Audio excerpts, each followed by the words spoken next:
All right, me old muckers. It's your mate Sonny here. I've swapped me usual spot in the sky for a bit of a hollybob in beautiful Bournemouth. Now, don't you worry, I ain't left you lot in the dark. I'm here to have a little natter about this here pier. So slap on your sun cream, grab your flip-flops, and let's get stuck in and live our best lives together.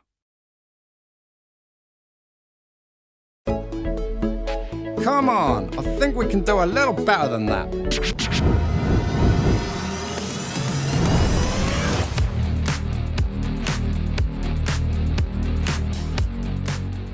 The pier at Bournemouth has been a well-loved landmark since the mid-19th century.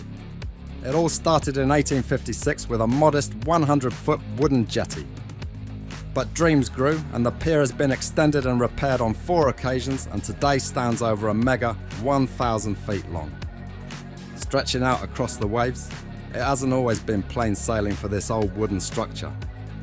In a bit of bad luck, it has been damaged by storms and infested by shipworms, leading to its demolition in 1876.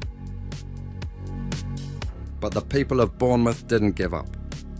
In 1880, a new pier emerged from the sea, designed by the famous Eugenius Birch. This pier cost £21,600. In today's bees and honey, that is a whopping £2,138,375, and it marked a new era for Bournemouth's seaside experience. Over the years, the pier was extended and improved, with additions like shelters and a bandstand in 1885, and further expansions in 1894 and 1905. But listen here, my son, in more recent history, the pier continued to avoid catastrophe. In 1993, an explosive device was found under the pier. It was one of 6 bombs believed to have been planted by the IRA throughout Bournemouth town centre. A larger explosive device that was believed to have been able to destroy the pier was located underneath the theatre. Believed to have been in place while 800 people attended a show in the theatre, it was made safe by the British Army's bomb disposal team. The bombings caused thousands of pounds worth of structural damage, but thankfully there were no fatalities. Members of the public were lucky to escape with only minor injuries. Now let's move on to something a little more light-hearted, shall we? I want to talk to you about the theatre. In the late 1950s, Elizabeth Scott, who also designed the Royal Shakespeare Theatre, I'll have you know, was working in the Bournemouth Borough Architect's office. Although she was the first female architect to design a public building, she often had her designs published under the name of her boss, the borough architect John Burton. Her vision becoming reality, the theatre was built about 2/3 of the way down the pier and was designed to look like an ocean liner. The roof of the theatre was barrel-vaulted copper, and 2 5-foot-tall figures of seahorses adorned the front elevation above the entrance.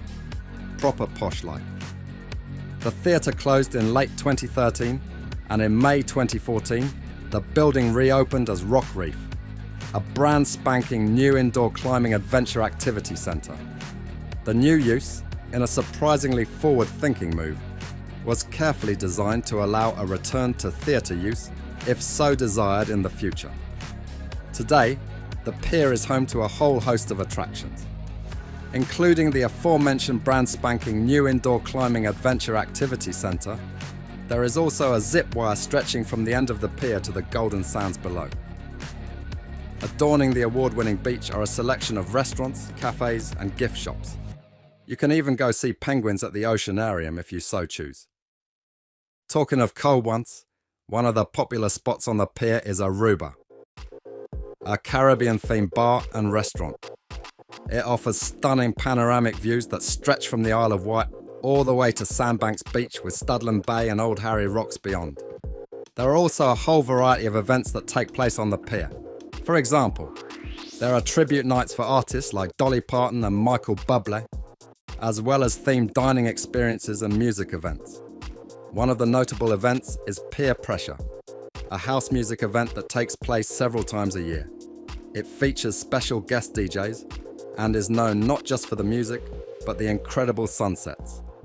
Top draw if I do say so myself.